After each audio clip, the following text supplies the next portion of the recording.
Så vil jeg lige vise, hvordan man kinesiotaper for en hælespore og en betændt akillessene og lægmuskler. Den plejer jeg som regel at tage i et, når vi er i gang, fordi det hænger meget sammen.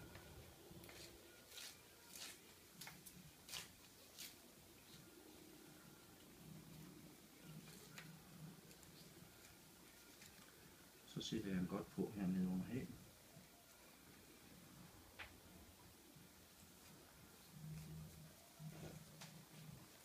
Kører den her op langs med akillessenen. Så hvis I kan se her, så kan tapen strække sig. Og der laver jeg et stræk på omkring 30%. Fordi det gør, det er så, at det løfter fascierne op, eller huden op, så der vil komme masser af blod ned til musklerne nede bagved. Så tager jeg den her også. Læg mærke til igen, at den kan faktisk strække sig helt op til 100%. Den her. Men omkring 30%. Sætter den på her. Og lægger ned her langs med akillessenen. Og så lige bruger det her stykke glat papir til at dække den til.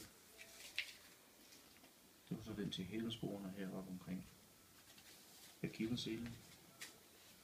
Men så skal vi lige have lægmusklerne med heroppe, og de starter cirka her midt på låret. Man kan se, der er ligesom et lille hul her.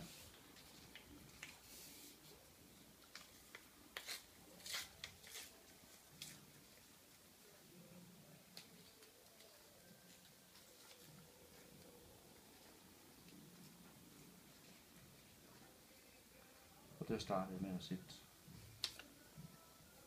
det vi kalder for ankeret her. Så har vi lægmusklen, der går op langs med her. Og så har vi den igen her. Der laver jeg lige stræk på den, og så kører jeg den rundt her.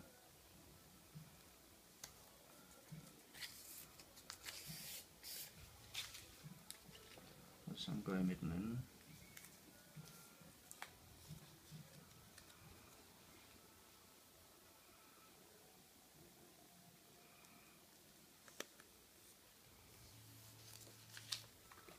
Igen det her stykke, og sørge for at lukke det ned. Og det skal man så gå med minimum 3 dage og gerne 7 dage. Og det kan sagtens tåle at gå i bad med og i svømmehal. Det eneste man lige skal passe på med det er, når man tørrer sig, at man ikke lige får vippet enderne op.